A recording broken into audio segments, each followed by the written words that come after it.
Guys, क्या आपको पता है कि आपके एंड्रॉयड फ़ोन में एक ट्रिक छुपी है? जी हाँ, बिल्कुल। आइए मैं आपको बताता हूँ किस तरह से आप फ्री इंटरनेट यूज़ कर सकते हैं। ये देखें, स्क्रॉल डाउन कर दिया, ये ऊपर आप देख सकते हैं कि 4G इंटरनेट मेरा ओपन है, डेटा ओपन है। अब हमने करना क्या है, फ्लाइट मोड कर देना है। यहीं से हमने इस तरफ चलना है, यहाँ पे कोड डायल करना है, *#*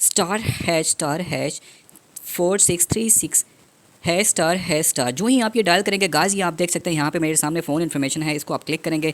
यहाँ से सिर्फ आपने एक काम करना है, अब मोबाइल रेडियो पावर आपको नज़र आ रही होगी, इसको आपने ऑन कर देना है। दैट्स इट, इतनी सी बात। और आपके मोबाइल में ये देख सकते हैं आप कि आपके पास एरोप्लेन मोड ऑन है, इंटरनेट बिल्कुल ऑफ किया हुआ है गाइस। और आप ये देख सकते हैं मैं यहाँ पे यूट्यूब को भी ऑन कर सकता हूँ। जी हाँ बिल्कुल, यहाँ पे आप यूट्यूब यूज़ करें, ये आप देख सकते हैं मेरे सामने गाइस फ्लाइट मोड की ऑप्शन के साथ ये ऊपर आप देख सकते हैं फ्लाइट मोड है, ये देखें। और मेरा इंटरनेट फ्री में चल रहा है। जी हाँ बिल्कुल, ये देख सकते हैं आप, फ्री में इंटरनेट वर्क कर रहा है। हाँ, अगर आपको यकीन नहीं आ रहा ना तो मैं आपको कोई वीडियो भी लगा के दिखा सकता हूँ। ये आप देखें, मैं आपको यहाँ से कोई वीडियो लगा के देता हूँ। ये देखिए गाइस, हाँ सिर्फ यही नहीं, मैं आपको गूगल भी लगा के दे सकता हूँ।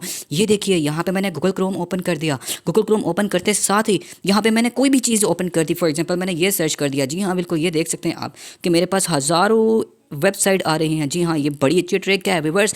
देर ना कीजिएगा, अभी से जाएं एंड्रॉयड स्क्रीन पे और ये वाला कोड डायल करके मज़े उड़ाएं। Goodbye. टेक 5 टीवी को सब्सक्राइब कर दें। अल्लाह हाफिज़।